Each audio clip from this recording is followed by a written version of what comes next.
5 দিন আটকে থাকা পেঁয়াজ আসছে শনিবার। দেশের বাজারে দাম কমার আশাবাদ ব্যবসায়ীদের।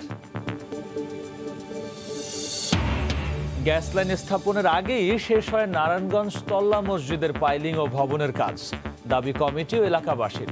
প্রতিবেদন প্রত্যাখ্যান, এখনই মন্তব্য করতে চায় না তিতাস। পত্রিকায় পাত্র চাই বিজ্ঞাপন দিয়ে অভিনব কায়দায় প্রতারণা, কোটি কোটি টাকা হাতিয়ে নেওয়ার অভিযোগে রাজধানীর গুলশান থেকে নারী গ্রেফতার। এবং শনিবার দুপুরে হাটহাজারীতে হবে হেফাজতে ইসলামের আমির আহমদ শফির জানাজা। দাফন করা হবে মাদ্রাসার ভেতরে কবরস্থানে। মৃত্যুতে রাষ্ট্রপতি ও প্রধানমন্ত্রীর শোক। দেখছিলেন শিরোনাম। প্রবাসের সময়ে সঙ্গে আছি আমি গোলাম রাব্বি। হেফাজতে ইসলামের আমির আল্লামা আহমদ শফির জানাজা শনিবার দুপুরে চট্টগ্রামের হাটহাজারীর দারুল উলুম মঈনুল ইসলাম মাদ্রাসা মাঠে অনুষ্ঠিত হবে। পরে মাদ্রাসার ভেতর উত্তর মসজিদ সংলগ্ন কবরস্থানে তাকে দাফন করা হবে। শুক্রবার সন্ধ্যায় রাজধানীর আজগর আলী হাসপাতালে চিকিৎসাধীন অবস্থায় মারা যান তিনি। মৃত্যুকালে তার বয়স হয়েছিল 104 বছর। আহমদ শফির মৃত্যুতে শোক জানিয়েছেন রাষ্ট্রপতি আব্দুল হামিদ ও প্রধানমন্ত্রী শেখ হাসিনা। হৃদরোগ সহ বার্ধক্যজনিত নানা জটিল রোগে ভুগছিলেন 104 বছর বয়সী হেফাজতে ইসলামের আমির আহমদ শফি। শুক্রবার সন্ধ্যায় তার মৃত্যুর খবরে রাজধানীর আজগর আলী হাসপাতালের সামনে ভিড় করতে থাকেন তার অনুসারীরা। আহমদ শফির ছেলে আনাস মাদানী গণমাধ্যমকে জানান, শনিবার দুপুর 2টায় বাবার শেষ ইচ্ছা অনুযায়ী হাটহাজারী মাদ্রাসায় জানাজা শেষে দাফন করা হবে। বাবার জন্য সবার কাছে দোয়া চেয়েছেন তিনি। আমার আব্বার জানাজা বাদ জোহর 2টার সময় হাটহাজারী মাদ্রাসার মাঠে অনুষ্ঠিত হবে ইনশাআল্লাহ। হাটহাজারী মাদ্রাসার ভিতরে যেই মকবরায়ে জামিয়া একটা কবরস্থান আছে, সেই কবরস্থানে দাফন করার জন্য আমার আব্বা বলে গেছেন, ওসিয়ত করে গেছেন। সেই ওসিয়ত অনুযায়ী হাটহাজারী মাদ্রাসার ভিতরের সেই মকবরাতেই, সেই মকবরায়ে জামিয়াতেই দাফন হবে ইনশাআল্লাহ। বেফাকুল মাদারিসিল আরাবিয়া বাংলাদেশের সাবেক সভাপতি আল্লামা আহমদ শফির মৃত্যুতে শোক জানিয়েছেন রাষ্ট্রপতি আব্দুল হামিদ, প্রধানমন্ত্রী শেখ হাসিনা। শোক বার্তায় প্রধানমন্ত্রী বলেন, ইসলামী শিক্ষার প্রচার ও প্রসারে গুরুত্বপূর্ণ অবদান রেখেছেন তিনি। শোক প্রকাশ করেছেন বিএনপির মহাসচিব সহ রাজনৈতিক নেতারা। দীর্ঘদিন ধরেই অসুস্থ আহমদ শফিকে বৃহস্পতিবার চট্টগ্রাম মেডিকেলে ভর্তি করা হয়। শারীরিক অবস্থার অবনতি হলে শুক্রবার বিকেলে তাকে এয়ার অ্যাম্বুলেন্সে করে ঢাকায় আনা হয়। ভর্তি করা হয় আজগর আলী হাসপাতালে। সন্ধ্যায় মারা যান কওমি মাদ্রাসাগুলোর মধ্যে সবচেয়ে পুরনো মাদ্রাসা হিসেবে পরিচিত চট্টগ্রামের হাটহাজারী দারুল উলুম মঈনুল ইসলাম মাদ্রাসার সাবেকেই মহাপরিচালক। আফজাল হোসেন, সময় সংবাদ, ঢাকা। এবার পেঁয়াজ আমদানির খবর। রপ্তানি বন্ধ থাকলেও ভারতের বন্দরে 5 দিন আটকে থাকা পেঁয়াজ আসছে শনিবার। এসব পেঁয়াজ হিলি সহ দেশের বিভিন্ন স্থলবন্দর দিয়ে দেশে ঢুকলে বাজারে দাম কমার আশা করছেন ব্যবসায়ীরা। ভারতের বাণিজ্য মন্ত্রণালয়ের পাঠানো এক চিঠিতে পেঁয়াজ রপ্তানির বিষয়টি নিশ্চিত করা হয়। ওই চিঠির বরাত দিয়ে পেঁয়াজ আমদানিকারক হারুনা রশিদ জানান, আগের খোলা ঋণপত্রের বিপরীতে সীমান্তের ওপারে আটকে পড়া পেঁয়াজের ট্রাক বাংলাদেশে প্রবেশের অনুমতি দিয়েছে দেশটির বাণিজ্য মন্ত্রণালয়। এতে শনিবার থেকেই পেঁয়াজ বোঝাই ট্রাকগুলো দেশে ঢুকবে। হিলি স্থলবন্দর দিয়ে 200 পেঁয়াজ ভর্তি ট্রাক দেশের প্রবেশের অপেক্ষায় রয়েছে। এসব পেঁয়াজ নষ্ট হচ্ছে বলে আমদানিকারকরা অভিযোগ করে আসছেন। এদিকে বাণিজ্য মন্ত্রণালয়ের চিঠি পাওয়ায় সাতক্ষীরা ও বেনাপোল স্থলবন্দর দিয়েও শনিবার দেশে পেঁয়াজের ট্রাক আসবে বলে জানিয়েছেন বন্দর কর্তৃপক্ষ।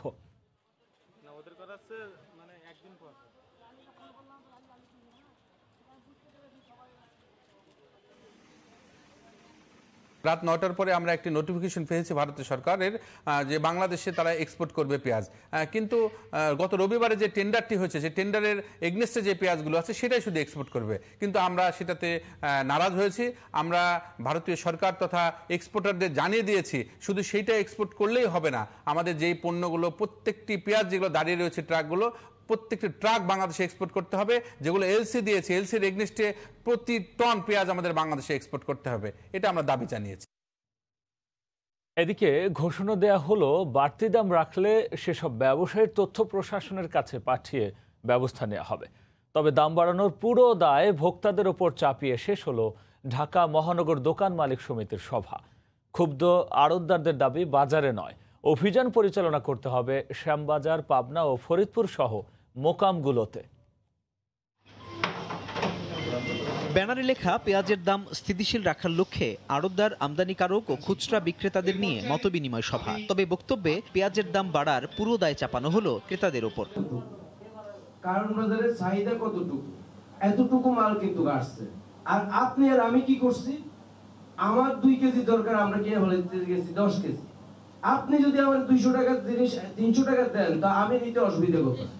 ঠিক যখন দেখছে যে যারা বিক্রি করে, তারা যখন দেখলো যে পাই কিনার যারা ক্রেতা, তারা শুধু হুমড়ি খেয়ে পড়তেছে এবং যত দাম চায় তত দিয়ে নিতেছে, যার কারণে এই আকস্মিক এই মূল্য বৃদ্ধিটা ঘটছে। যদিও মহানগর দোকান মালিক সমিতির সভাপতি জানালেন, একটি অসাধু মহল দাম বাড়ানোর জন্য দায়ী। তবে কারা এই চক্র, এমন প্রশ্নের কোনো সদুত্তর নেই তার কাছে।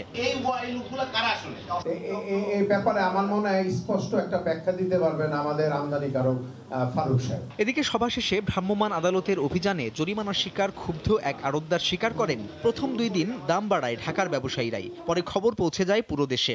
এখন দাম নিয়ন্ত্রণে আনতে পাবনা, ফরিদপুর ও শ্যামবাজারের আমদানিকারকের মোকামে অভিযান চালানোর কথা বলেন তিনি।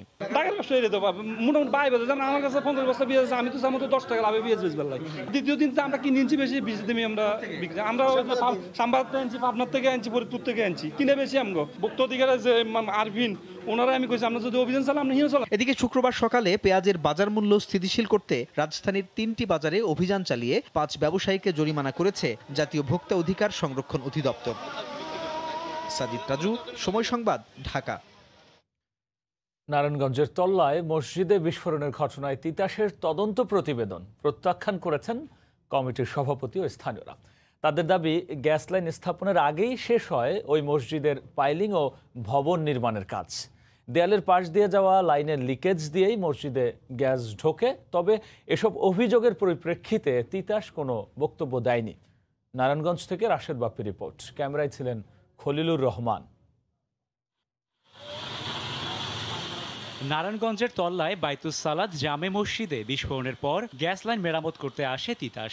দেখা যায় মসজিদের উত্তর পাশে অনেকটা দেয়াল ঘেঁষে চলে গেছে তিতাসের গ্যাস লাইন। সেখানে বড় বড় কয়েকটি ছিদ্রের সন্ধানও পাওয়া যায়। ওই লিকেজ দিয়েই মসজিদটিতে প্রবেশ করে গ্যাস। তবে মসজিদের নিচে পাওয়া যায়নি গ্যাস লাইনের সন্ধান। গ্যাস লাইন স্থাপনের আগেই মসজিদটির পাইলিং ও বিল্ডিং নির্মাণের কাজ শেষ হয় বলে দাবি মসজিদ কমিটি ও স্থানীয়দের। এই মসজিদ যখন শুরু হয়, ফাউন্ডেশন দেয়, তখন আমি সামনে কোনো পাইপ নাই আর এখনো দেখাতে পারবে না। 90-91 সনে হয় ফাউন্ডেশন, যে সময় এটা মসজিদ ফাউন্ডেশন দেওয়া হয় সে সময় তিতাস গ্যাস যায় না এই জায়গাটা। মসজিদ কমিটির আবারও দাবি, লাইন নিজেদের না হওয়া সত্ত্বেও গ্যাসের উপস্থিতি টের পেয়ে মেরামতের জন্য যোগাযোগ করা হয় তিতাসে। এক্ষেত্রে বাদ সাধে ঘুষের 50,000 টাকা।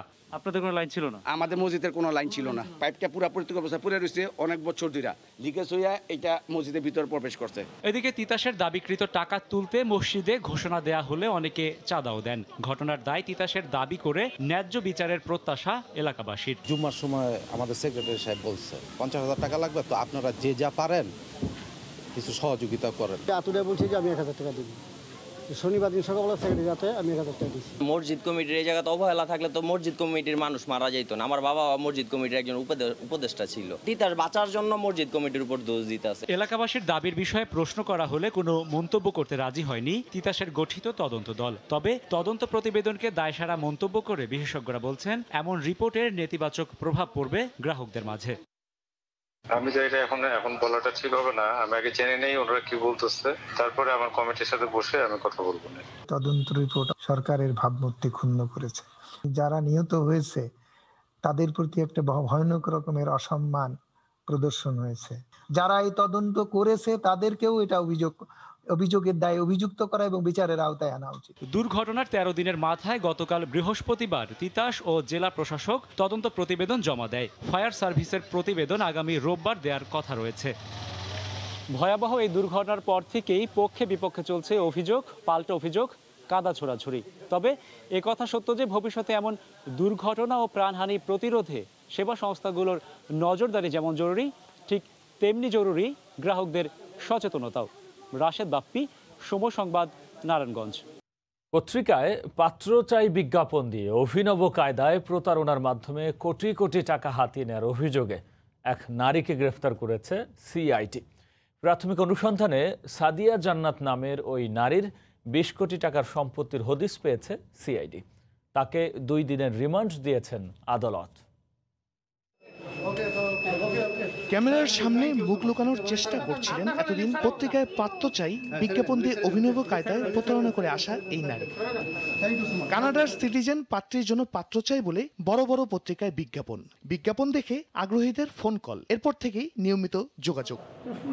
এবারে প্রতারণার পরবর্তী ফাঁদ, রেস্তোরাঁয় দাওয়াত দিয়ে আইনজীবী, দোবাসী ও পিএস সহ হাজির পাত্রকে ফাঁদে ফেলে অর্থ হাতিয়ে নিয়েই যোগাযোগ বন্ধ। তো ওখান থেকে 200 কোটি টাকা আমি আনবো, এটা তোমার নামে আনবো, এরকম করে প্রায় 1,79,00,000 টাকা নিয়ে নেন। আমার ছেলেদের জন্য আমি যেতে চাই, বলছে আপনাকে নেওয়ার পরে আপনার ছেলেদের নিয়ে যাওয়া যাবে 1 বছরের মধ্যে। প্রায় 9.5 লক্ষ টাকা সে আমার কাছ থেকে 3বারে নিচ্ছে।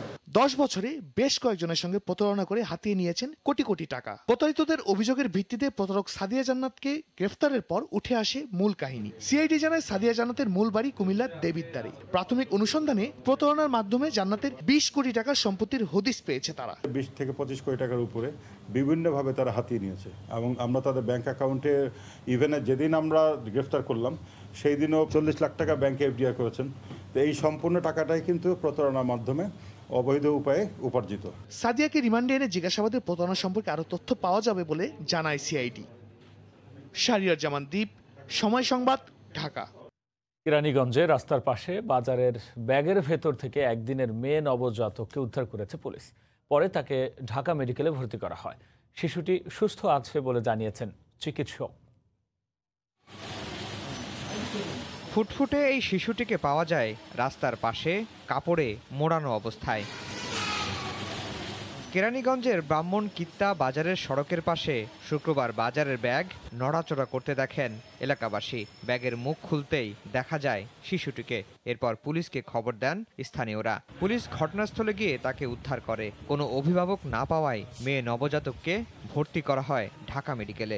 বাজারের ব্যাগটার ভিতরে মুখটা এরকম বাঁধানো ছিল। বাঁধানোর থেকে যখন মনে করে লড়াচড়া, সে মনে করছে যে নাকি যেই লোকটা প্রথম দেখছে সে মনে করেছে যে মানে কি কুকুর বা ওরকম কিছু। তারপরে সে ব্যাগটা খুলে দেখে বাচ্চা, জিন্দা বাচ্চা এরকম লড়াচড়া করতেছে। কালিন্দী ইউনিয়নের ব্রাহ্মণকিত্তা বাজারের পাশে একটা খোলা জায়গায়, ঠিক আছে, বিল্ডিংয়ের পাশে। তো পরবর্তীতে আমরা ওইখানে যাই, স্থানীয় লোকজনের সহযোগিতায় বাচ্চাটাকে উদ্ধার করি। চিকিৎসকরা জানান তার শারীরিক অবস্থা ভালো, এরপরও তাকে পর্যবেক্ষণে রাখা হয়েছে। শিশুটির ওজন 3 কেজিরও বেশি। অভিভাবকহীন শিশুটির বিষয়ে আইন অনুযায়ী পরবর্তী ব্যবস্থা নেওয়া হবে। আফজাল হোসেন, সময় সংবাদ, ঢাকা। স্বাস্থ্য অধিদপ্তরের হিসেবে করোনায় আক্রান্ত হয়ে দেশে শুক্রবার দুপুর পর্যন্ত 22 জন মারা গেছেন। নতুন শনাক্ত হয়েছেন 1541 জন রোগী। এ নিয়ে দেশে মোট রোগীর সংখ্যা 3,45,805 জন। গত 24 ঘন্টায় নমুনা পরীক্ষা করা হয়েছে 12,814 জনের। এই পর্যন্ত মোট নমুনা পরীক্ষা হয়েছে 17,96,509 জনের। 24 ঘন্টায় নতুন করে শনাক্ত হয়েছেন 1,541 জন। মোট আক্রান্ত 3,45,805 জন।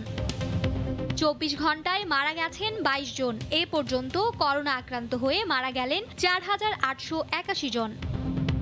করোনা থেকে 24 ঘন্টায় সুস্থ হয়েছেন 1,923 জন। মোট সুস্থ হয়েছেন 2,52,335 জন। করোনা সংক্রমণের শুরুতে মহা সংকটে থাকা বাংলাদেশে এখন পিপিই ও মাস্কের মতো স্বাস্থ্য সুরক্ষা সামগ্রী রফতানিতে শীর্ষস্থান দখল করে নিচ্ছে। গত কয়েক মাসেই 71টি দেশে প্রায় 4,500 কোটি টাকার সুরক্ষা সামগ্রী রফতানি করেছে। সাক্ষাৎ ত্রিপুর ক্যামেরা বিস্তারিত জানাচ্ছেন কমল দে। মার্চ মাসে বাংলাদেশে করোনা সংক্রমণ শুরু হওয়ার সাথে সাথে চিকিৎসকদের ব্যবহৃত পার্সোনাল প্রোটেকশন ইকুইপমেন্ট পিপিই এবং মাস্কের মারাত্মক সংকট দেখা দেয়। দেশ জুড়ে এক প্রকার হাহাকার চলছিল গুরুত্বপূর্ণ এসব উপকরণের। এর মাঝে পুরাতন অর্ডার হারিয়ে মুখ থুবড়ে পড়া গার্মেন্টস সেক্টর এগিয়ে আসে স্বাস্থ্য সুরক্ষা সামগ্রী প্রস্তুতে। এটাকে আমরা একটা ব্যবসায়িক প্রবৃদ্ধিও বলবো, সাথে সাথে বলবো এটা একটা মানবিক ভাবেও কিন্তু বাংলাদেশের পোশাক শিল্প একটা অবদান রাখতে পেরেছে। কয়েক মাসে যুক্তরাষ্ট্র, যুক্তরাজ্য, কানাডা এবং ইউরোপীয় ইউনিয়নভুক্ত দেশগুলোতে 50 কোটি 10 লাখ মার্কিন ডলার মূল্যমানের উপকরণ পাঠানো হয়েছে। চলতি অর্থ বছরের প্রথম 2 মাসে পিপিই রপ্তানি হয়েছে 13.5 কোটি মার্কিন ডলারের।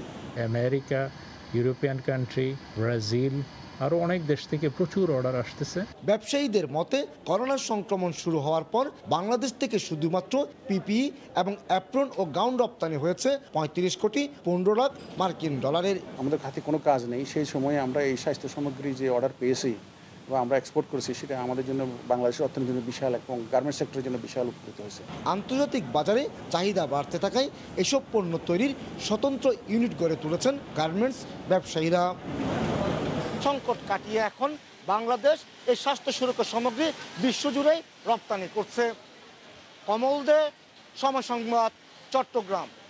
ঘোলাটে জলের ক্ষিপ্র পদ্মা এপার গড়ে তো ওপার ভাঙে।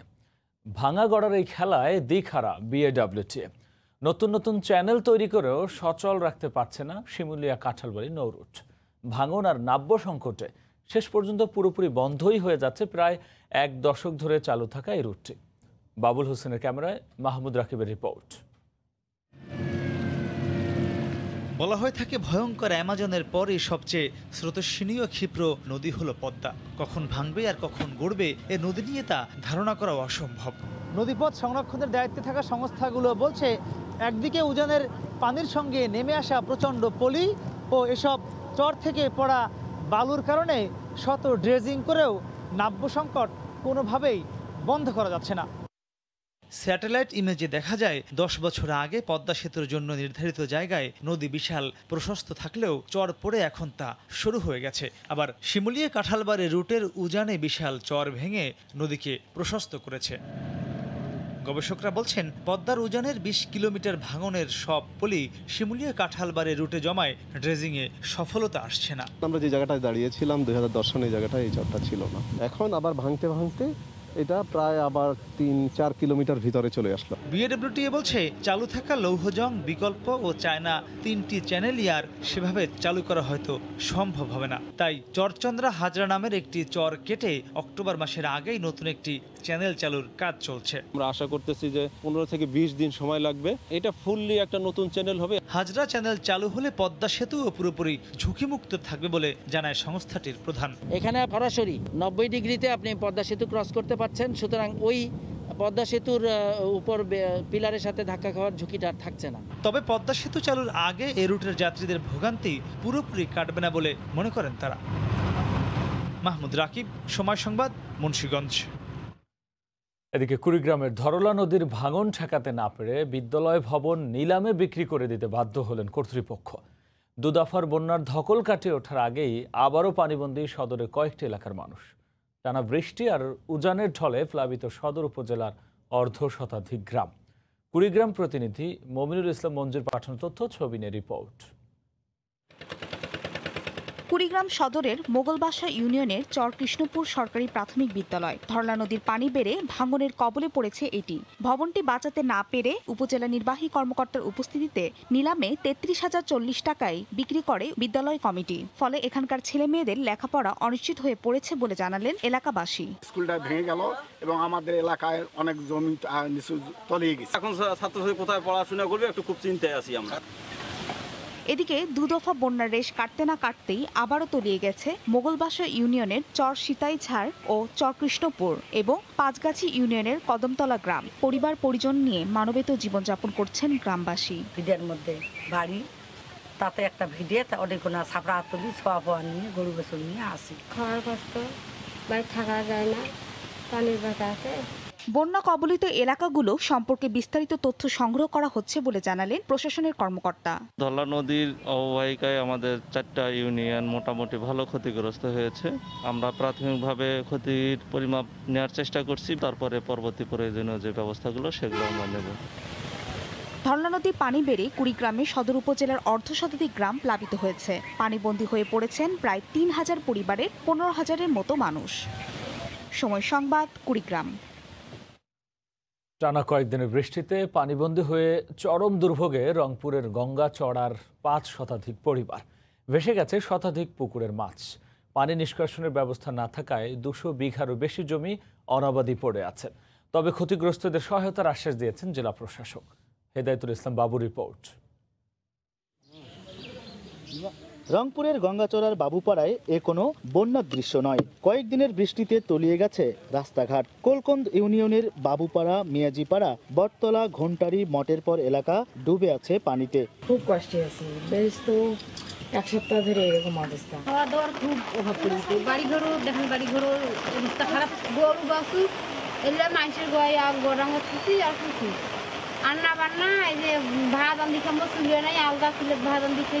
পানি নিষ্কাশনের ব্যবস্থা না থাকায় অনাবাদি পড়ে আছে অন্তত 500 বিঘা জমি। এতে আসন্ন মৌসুমে ফসল উৎপাদন নিয়ে শঙ্কায় চাষিরা। এছাড়া অন্তত অর্ধশতাধিক পুকুরের মাছ ভেসে যাওয়ায় ক্ষতির মুখে পড়েছেন খামারিরা। 400 একর জমি ফসল হচ্ছে না, সব তলিয়ে গেছে ধান ক্ষেত। পুকুরের মাছগুলো কিন্তু ইতিমধ্যে পানিতে চলে গেছে। এর ফলে যে কৃষক বা আমাদের যারা মৎস্যজীবী আছেন, যারা মাছ চাষ করেন, তারা কিন্তু ব্যাপক ক্ষতির সম্মুখীন হয়েছে। সময় সংবাদের মাধ্যমে খবর পেয়ে পানিবন্দী ক্ষতিগ্রস্তদের সহায়তার আশ্বাস দেন জেলা প্রশাসক। 2-3 দিন ধরে ঘন বৃষ্টিপাত হচ্ছে, তো স্থানীয় যে চেয়ারম্যান সাহেব আছে তার সাথে আমাদের যোগাযোগ আছে। আমরা ওদের ত্রাণের প্রয়োজন হলে আমরা ত্রাণ দিব। আর এটা একটু বৃষ্টি কমলে জলাবদ্ধতা বের করে দেওয়ার জন্য পানি উন্নয়ন বোর্ড ব্যবস্থা নেবে। দুর্ভোগের শিকার গঙ্গাচড়ার পরিবারগুলো পানি নিষ্কাশনে দ্রুত কার্যকর পদক্ষেপ চান। হেদায়েতুল ইসলাম বাবু, সময় সংবাদ, রংপুর। নওগাঁর মান্দায় আত্রাই নদীর বাঁধ ভাঙা অংশ দিয়ে পানি ঢুকে অন্তত 10,000 হেক্টর জমির রোপা আমন ধান পানিতে তলিয়ে গেছে। অবিরাম বর্ষণ আর উজানি ঢলে ভেসে গেছে পুকুরের মাছও। 3 দফা অকাল বন্যায় দুর্ভোগে পড়েছে উপজেলার 6 ইউনিয়নের কয়েক হাজার বাসিন্দা। ক্ষতিগ্রস্তদের তালিকা করে সহায়তার কাজ করছে স্থানীয় প্রশাসন। নওগাঁ থেকে এমআর রকের রিপোর্ট। এভাবেই বাঁধের ভাঙা অংশ দিয়ে হু করে লোকালয়ে ঢুকছে পানি, আর এতে বিস্তীর্ণ এলাকার মাঠে রোপণ করা ধান আমন ফসল তলিয়ে যায়। গত জুলাই মাসের 7 তারিখে নওগাঁর মান্দার আত্রাই নদীর 3টি স্থানে বাঁধ ভেঙে যায়। এসব বাঁধ সংস্কার প্রস্তুতির মাঝেই বৃহস্পতিবার রাত থেকে অবিরাম বৃষ্টি আর উজানি ঢলে বেড়ে যায় আত্রাই নদীর পানি। পানিতে ভেসে গেছে পুকুরের মাছ। এছাড়া নতুন করে পানিবন্দী হয়ে পড়েছে উপজেলার কয়েক হাজার বাসিন্দা। কৃষকরা বলছেন, 3 দফা বন্যার ধকল কাটিয়ে চড়া দামে বীজ কিনে রোপণ করা ধান তলিয়ে যাওয়ায় চরম ক্ষতির মুখে পড়বে তারা। 15 থেকে 20টা গ্রাম সব ডুবে গেছে এই একটা ভাঙনার কারণে। হাজার হাজার হেক্টর জমির ফসল নষ্ট হয়ে গেছে। এই জন্য আমাদের এলাকার মানুষ খুব দুর্ভোগে আছে, খুব কষ্টে আছে। ধানগুলো সম্পূর্ণ তলায় গেল, বাড়ি ঘর সব তলায় আছে, খুব গরিবের কষ্ট হচ্ছে। কয়েক দফার বন্যায় নাকাল ক্ষতিগ্রস্ত এলাকাবাসী সরকারের সহযোগিতা কামনা করেছেন। সরকার মহোদয়ের কাছে আমাদের অনুরোধ, এই ক্ষতিপূরণগুলো একটু হলেও যেন আমাদের উপর নজর রাখে। 10 বিঘার মতো ধান করা ছিল, সেইগুলো সব পানির তলায় ডুবে চলে গেছে। এখন যদি সরকার আমাদের সুদৃষ্টি আকর্ষণ না করে তাহলে তো আমরা টিকে থাকতে পারবো না। বাঁধ নির্মাণে টেকসই ব্যবস্থার দাবি বিশিষ্টজনদের। আর স্থানীয় প্রশাসন বলছে, নতুন করে বন্যার্তদের জন্য তালিকার কাজ করছেন তারা। অনতিবিলম্বে বাঁধটা নির্মাণ করতে হবে, ক্ষেত মজুদের খাদ্য এবং নগদ অর্থ দিয়ে সহযোগিতা করতে হবে, এবং কৃষকের যে ফসলের ক্ষতি হয়ে গেল সেই ক্ষতিপূরণটা দিতে হবে। বন্যার ফলে যদি কোনো ব্যক্তি বা ধান ক্ষেত বা শস্য ক্ষেত ক্ষতিগ্রস্ত হয় তাহলে অবশ্যই তাদের পাশে উপজেলা প্রশাসন রয়েছে, তাদেরকে সরকারিভাবে সহযোগিতা প্রদান করা হবে। কৃষি বিভাগ জানায়, মান্দার 7টি ইউনিয়নে নতুন করে ফসল প্লাবিত হয়েছে। ফসলের ক্ষতি নিরূপণে কাজ শুরু হয়েছে। এমআর রকি, সময় সংবাদ, নওগাঁ। অগ্রগতি নেই ক্যাসিনো কাণ্ডের 41 মামলার বিচারের। র্যাব ও সিআইডি অধিকাংশ মামলার তদন্ত শেষ করলেও একটি মামলারও অভিযোগপত্র দিতে পারেনি দুদক। এই সুযোগে জামিন নিতে মরিয়া অনেক আসামি। রাষ্ট্রপক্ষের অজুহাত, দীর্ঘদিন কোর্ট বন্ধ থাকায় বিচার শুরু করা যায়নি। দুদক আইনজীবী বলছেন, সময় লাগা স্বাভাবিক। আর সিআইডি বলছে, তাদের তদন্তে আসামিদের বিপুল পরিমাণ সম্পদের তথ্য বেরিয়ে আসছে। গত বছরের এই দিনে শুরু হয় ক্যাসিনো বিরোধী অভিযান। 2 মাসে 50টি অভিযানে গ্রেফতার হন কয়েক ডজন আসামি। একে একে বেরিয়ে আসতে থাকে অপরাধ জগতের নানা তথ্য। এই অভিযানে গ্রেফতার অধিকাংশই ক্ষমতাসীন দলের নেতাকর্মী। তাদের গ্রেফতারের পর ঢাকার ক্যাসিনো ব্যবসা বন্ধ হলেও অগ্রগতি নেই 41 মামলার বিচারের। মাত্র 2টি মামলার বিচার চলছে। তদন্তের দায়িত্ব পাওয়া র্যাব সিআইডি ৩১ মামলার মধ্যে ২২টি মামলার অভিযোগপত্র দিয়েছে, আর দুর্নীতির ১২ মামলার একটিরও তদন্ত শেষ করতে পারেনি দুদক। রাষ্ট্রপক্ষের আইনজীবীর অজুহাত, করোনায় দীর্ঘদিন আদালত বন্ধ থাকায় বিচার শুরু করা যায়নি। দুদক আইনজীবী বলছেন, তদন্ত শেষ করতে আরও সময় লাগবে। স্পেসিফিক সম্পদের ডেসক্রিপশন কালেক্ট করতে হয়, ব্যাংক অ্যাকাউন্ট কালেক্টিং করতে হয়, তারপরে মিলিয়ে দেখতে হয়, এক্সামিন করতে হয়, রি এক্সামিন করতে হয়, ভেটিং করতে হয়, কাজে সময় সাপেক্ষ তো লাগবে। এটা তো আর মার্ডার কেস না। এতদিন তো লকডাউন ছিল, কোর্ট কাছারি বন্ধ ছিল, এখন রেগুলার কোর্ট শুরু হয়েছে, এখন যথারীতি মামলাগুলি সব শুরু হবে। এই সুযোগে জামিন নিতে মরিয়া আসামিরা। ক্যাসিনো ব্রাদার নামে পরিচিত এনুরূপমকে জামিন কেন দেওয়া হবে না তাও জানতে চেয়েছেন উচ্চ আদালত। ইসমাইল হোসেন সম্রাট ও জিকে শামীম চিকিৎসার নামে দীর্ঘদিন রয়েছেন হাসপাতালে। অসুস্থতার ভান করে যদি হাসপাতালে থাকা চেষ্টা করে, সেটা অন্যায় হবে। আমরা বিন্দুমাত্র কাউকে ছাড় দিব না, আগেও কাউকে ছাড় দেইনি। তদন্তকারী সংস্থাগুলো বলছে, আসামিদের বিপুল সম্পদের তথ্য মিলেছে, মামলার সংখ্যা আরও বাড়বে। ইনকোয়ারিতে এখন পর্যন্ত আমরা যা দেখতে পাচ্ছি, আমাদের কাছে মনে হচ্ছে যে এই সংক্রান্তে আরও কয়েকটা মামলা আমরা রুজু করব। আমরা যখনই শেষ করব ইনকোয়ারি করে, তখন আমরা এটা করব, কিন্তু আমরা যথেষ্ট এভিডেন্স পাচ্ছি। এ পর্যন্ত আসামিদের ব্যাংক হিসাবে থাকা ৪০৫ কোটি ৪৮ লাখ টাকা জব্দ করা হয়েছে, আর রাষ্ট্রীয় কোষাগারে জমা দেওয়া হয়েছে ৩৪ কোটি ৯২ লাখ টাকা। আফজাল হোসেন, সময় সংবাদ, ঢাকা। গাজীপুরে অপহরণের ১২ ঘন্টা পর এক শিশুকে উদ্ধার করেছে র্যাব। স্মার্টফোন কেনার জন্য শিশু নিশাদের বাবার অফিসের কর্মচারী এ অপহরণের ঘটনা ঘটায়।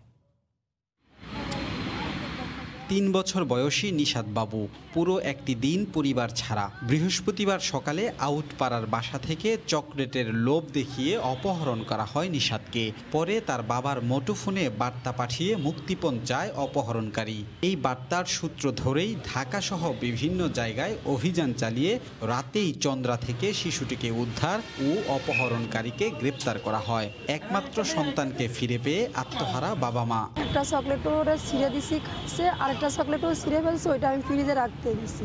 রাখতে যে পরে একটু বাসায় যাবে বাবু। আমার ছেলের অপহরণ করে টাকা দাবি করে। আমি যে চাকরি করি, এই চাকরিতে এত টাকা দেওয়া সম্ভব না। পরে আমি র্যাবের আশ্রয় নেই। একটা বাচ্চাকে এইভাবে টাকার জন্য ওরা অপহরণ করে নিয়ে গেল, এই জন্য আমরা ওর কঠিন শাস্তি দাবি করতেছি। নিশাতের বাবার অফিসের পিয়ন মুস্তাফিজ স্মার্টফোন কেনার টাকা জোগাড় করতেই তাকে অপহরণ করে বলে জানায় র্যাব। এ সময় তার কাছ থেকে ধারালো ছুরিও উদ্ধার করা হয়। কিছু টাকা চুরি করে, এই টাকা চুরি ধরা পড়ার পরে যখন তাকে তার বাবা, এই ভিকটিমের বাবা চাকরি থেকে বের করে দেয়, তখন সে মাথায় নতুন করে বুদ্ধি আটে এবং একটি চাকু কেনে এবং এই বাচ্চাটি তার কোলে আসতো। বাচ্চাটিকে নিয়ে সে ঢাকার উদ্দেশ্যে পালিয়ে যায় এবং সারাদিন ঢাকা ঘুরে সে চন্দ্রা চলে আসে। শিশুটির বাবা জানায়, অপহরণকারী কর্মচারী হলেও তাদের পরিবারের সঙ্গেই বসবাস করত। এরই সুযোগে নিশাদকে অপহরণ করে সে। রাজিবুল হাসান, সময় সংবাদ, গাজীপুর। উচ্ছেদ অভিযানের পঞ্চম দিনে রাজধানীর বনানী থেকে বেশ কিছু বিলবোর্ড অপসারণ করেছে ঢাকা উত্তর সিটি কর্পোরেশন। কার্যক্রম পরিদর্শনে গিয়ে মেয়র আতিকুল ইসলাম বলেন, পর্যায়ক্রমে পুরো সিটি কর্পোরেশনকেই অবৈধ বিলবোর্ড মুক্ত করা হবে।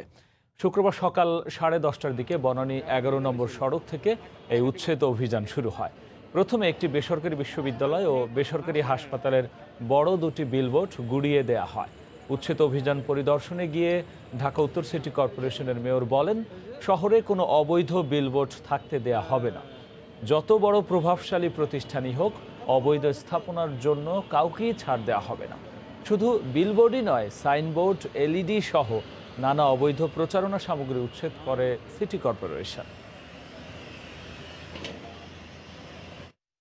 বরিশাল নগরীতে 95 বছরের পুরনো একটি পুকুর গভীর রাতে ভরাট করার অভিযোগ উঠেছে।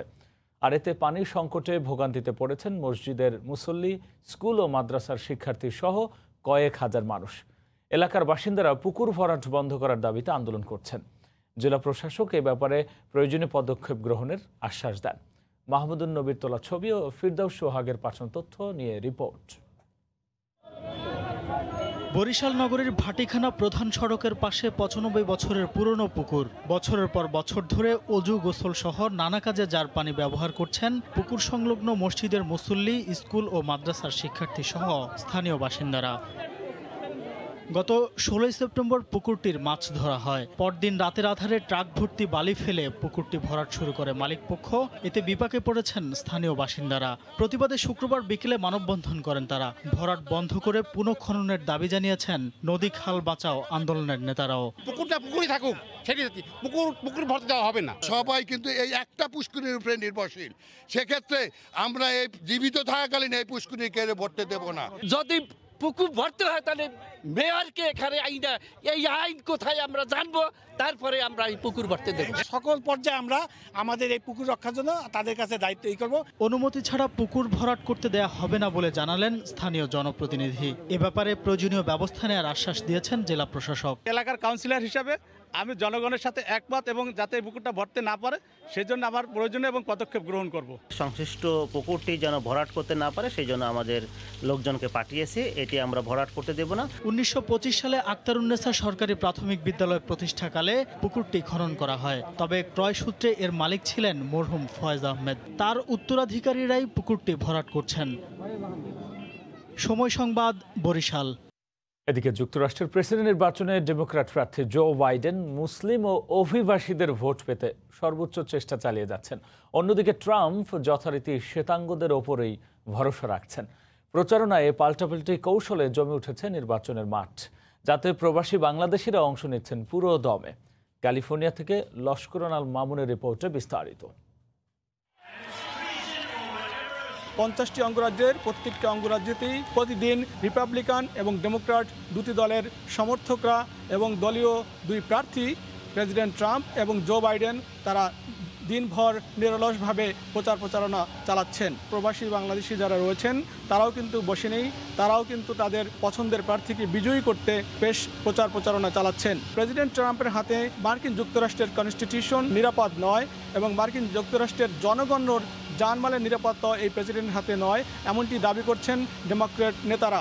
জো বাইডেন অর্থাৎ ডেমোক্র্যাট দল বরাবরই অভিবাসন এবং ইমিগ্রেন্টদের পক্ষে সবসময়ের জন্য একটি শক্তিশালী রাজনৈতিক দল হিসেবে অভিভূত হয়েছেন। তারা কিন্তু ইমিগ্রেন্টদের ভোট অর্থাৎ যারা ইমিগ্রেন্ট রয়েছেন বিভিন্ন দেশ থেকে আসা তাদের ভোট সবসময় পেয়ে থাকেন। এবারও তারা সেটি আশা করছেন। অপরদিকে প্রেসিডেন্ট ট্রাম্প সবসময়ই ইমিগ্রেন্টদের অভিবাসনদের বিপক্ষে। একই সাথে জো বাইডেন এবারের ভোট নেওয়ার ক্ষেত্রে দেশের অভ্যন্তরে মুসলিম সম্প্রদায় যারা রয়েছেন তাদের নানান ধরনের নির্বাচনী ইশতেহারে তাদের পক্ষে কথা বলেছেন এবং তিনি বলেছেন তিনি জয়যুক্ত হলে বিশ্বের মুসলমানদের যে সমস্যাগুলো রয়েছে, বিশেষ করে সৌদি আরব, ইয়েমেন, রোহিঙ্গা ইস্যু রয়েছে, সবগুলো ইস্যুতে তিনি কাজ করবেন। এবং একই সঙ্গে প্রেসিডেন্ট ট্রাম্প তিনি কিন্তু বসে নেই, তিনি কিন্তু বর্ণবাদ বৈষম্যর দোহাই তুলে তিনি সাদাদের অর্থাৎ শ্বেতাঙ্গদের ভোট আকৃষ্ট করার জন্য আপ্রাণ চেষ্টা চালাচ্ছেন। ক্যালিফোর্নিয়া থেকে লস্কর আল মামুন, সময় সংবাদ। ইউরোপের দেশগুলোর মধ্যে সর্বাধিক আসনের ইতালীয় পার্লামেন্টের সদস্য সংখ্যা কমানোর সিদ্ধান্তের ওপর 2 দিনব্যাপী গণভোট অনুষ্ঠিত হতে যাচ্ছে। এতে প্রতি 5 বছরে 500 মিলিয়ন ইউরো সাশ্রয় হবে সরকারের।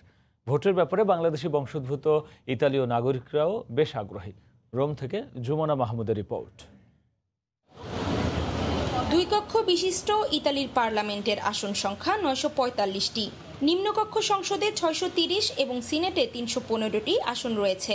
গত জানুয়ারিতে তা থেকে কমিয়ে উভয় কক্ষে মোট 600 আসনের পার্লামেন্ট গঠনের সিদ্ধান্ত নেয় ইতালির সংসদ।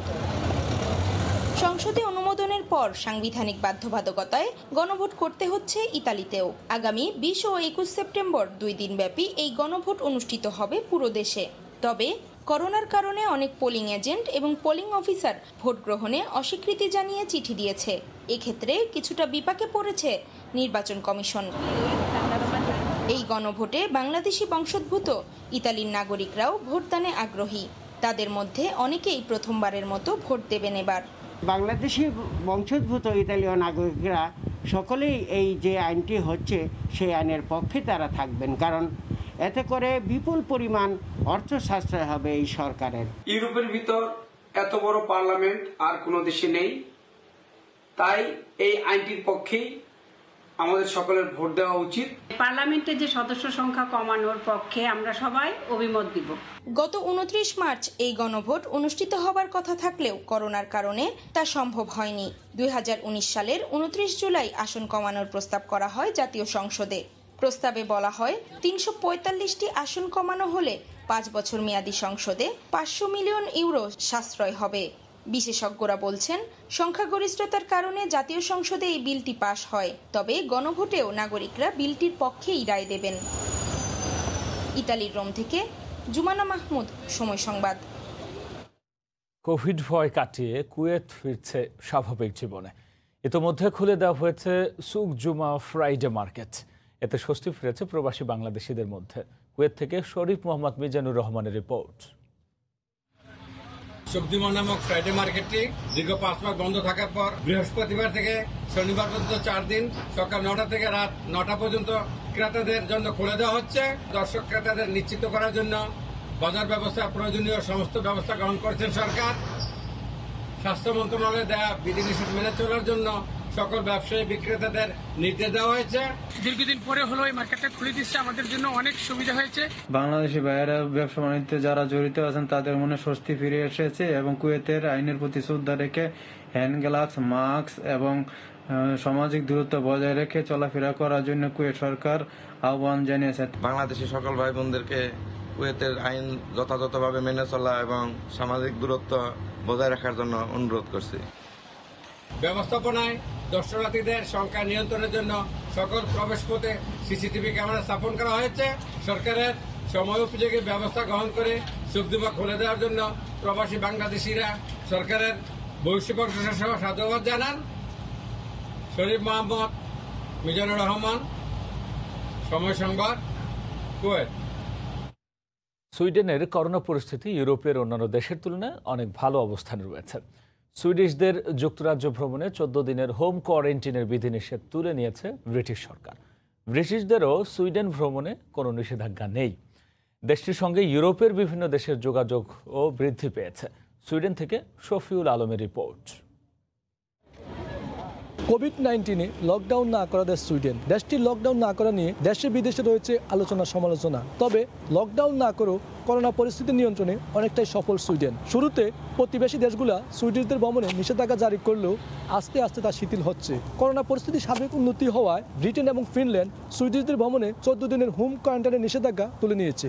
ইউরোপের অন্যান্য দেশে লকডাউন দিয়েছিল, কিন্তু সুইডেন সেটা করে নাই। সুইডেন লকডাউন না করে অনেকটা ভালো করছে। আর যদি লকডাউন করতো তাহলে অর্থনীতি প্রবলেম হতো, যেটা ইউরোপের অন্যান্য দেশে হয়েছে। আমরা কাজ নরমাল করতেছি, আগের চেয়ে কাজ অনেক বাড়ছে। এছাড়াও করোনা সার্বিক পরিস্থিতি উন্নতি হওয়ায় দেশটিতে বেড়েছে পর্যটকের সংখ্যা। ইস্তোনিয়া এবং ফিনল্যান্ড সহ কয়েকটি দেশ ছাড়া ইউরোপের বেশিরভাগ দেশের নাগরিকদের সুইডেন ভ্রমণে নেই কোনো নিষেধাজ্ঞা। করোনাকে ভয় নয়, দরকার সচেতনতা, যেটা শুরু থেকে করে যাচ্ছে সুইডেন। ট্রেন স্টেশনগুলোতে যাত্রীদের নিরাপদ দূরত্ব বজায় রাখতে বারবার সতর্ক করা হচ্ছে। অক্সফোর্ডের ভ্যাকসিন তৈরিকারী সুইডিশ ব্রিটিশ জায়ান্ট কোম্পানি অ্যাস্ট্রাজেনেকার সাথে রয়েছে সুইডেনের চুক্তি। ভ্যাকসিন আবিষ্কৃত হলে প্রথম দফায় সুইডেন পাবে 60 লাখ ভ্যাকসিন। শফিউল আলম, সময় সংবাদ, সুইডেন। এদিকে বছরের বেশিরভাগ সময় পর্যটকদের পদচারণায় মুখর থাকত বিশ্ব পর্যটন সংস্থার সদর দফতরের শহর স্পেনের মাদ্রিদ। কিন্তু করোনা ভাইরাসের কারণে এবছর কোনো পর্যটক না আসায় ধস নেমেছে বাংলাদেশি প্রবাসীদের হোটেল ব্যবসায়।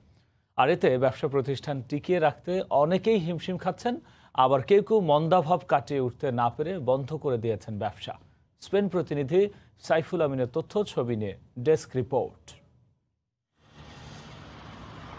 ইউরোপের অন্যান্য দেশের তুলনায় স্বল্প খরচে ভ্রমণ, নিরাপত্তা আর অন্যান্য সুযোগ সুবিধা থাকায় স্পেন পর্যটকদের পছন্দের তালিকায় বরাবরই শীর্ষে। কিন্তু এবার মহামারী করোনা ভাইরাসের কারণে পাল্টে গেছে দৃশ্য। যেন এক ভুতুড়ে শহরে পরিণত হয়েছে মাদ্রিদ। সেই আগের মতো নেই পর্যটকদের কোলাহল। কর্মহীন হয়ে পড়েছেন পর্যটন নির্ভর পেশাজীবী মানুষ। আমি একটা আবাসিক হোটেলে জব করতাম, এখন আমার জব নেই। টুরিস্ট না আসার কারণে হোটেল বন্ধ হয়ে গেছে। এবছর মাদ্রিদ প্রায় পর্যটক শূন্য থাকায় প্রবাসী বাংলাদেশিরা তাদের হোটেল ব্যবসা নিয়ে পড়েছেন চরম বিপাকে। স্পেনের মাদ্রিদ, বার্সেলোনা, মায়োরকা, টেনারিফে মানে প্রচুর পরিমাণে পর্যটক পুরা পৃথিবী থেকে আসে। এখন সব পর্যটক টুরিস্ট আসা বন্ধ হয়ে গেছে। এই জন্য মানে আমরা সবাই হোটেল ব্যবসায়ীরা ক্ষতিগ্রস্ত। স্পেনের ন্যাশনাল পুলিশের এক জরিপে দেখা গেছে বর্তমানে মাদ্রিদের 84% আবাসিক হোটেলের ব্যবসা বন্ধ হয়ে গেছে এবং 16% ব্যবসায়ী কোনো রকম ভাবে তাদের ব্যবসা টিকিয়ে রাখার চেষ্টা চালিয়ে যাচ্ছেন। সময় সংবাদ, স্পেন।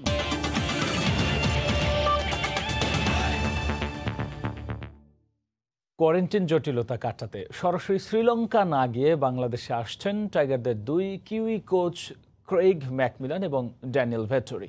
নিশ্চিত করেছেন ক্রিকেট বোর্ডের প্রধান নির্বাহী নিজামুদ্দিন চৌধুরী সুজন। কথা ছিল টাইগারদের সঙ্গে শ্রীলঙ্কায় সরাসরি যোগ দেবেন নতুন ব্যাটিং পরামর্শক ক্রেইগ ম্যাকমিলান, আর তার সঙ্গী হবেন spin bowling coach Daniel Vettori. নিউজিল্যান্ডে কোভিড পরিস্থিতি স্বাভাবিক থাকায় কোয়ারেন্টাইন ঝামেলা এড়াতে চেয়েছিলেন তারা, কিন্তু কাল হলো সেই সিদ্ধান্তটাই।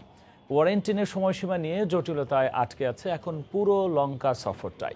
চার্টার্ড বিমানে যাওয়া ক্রিকেটারদের ক্ষেত্রে আইসোলেশন আইন কিছুটা শিথিল করা হলেও অন্য দেশ থেকে উড়ে আসাদের ক্ষেত্রে কোনোভাবেই নমনীয় হচ্ছে না শ্রীলঙ্কান সরকার। বাধ্য হয়ে তাই কোচদের বাংলাদেশে ডেকে পাঠিয়েছে ক্রিকেট বোর্ড। এখানেই ক্রিকেটারদের সঙ্গে কোভিড টেস্টের পর একসঙ্গে লঙ্কা ভূমির উদ্দেশ্যে রওনা দেবে বাংলাদেশ দল।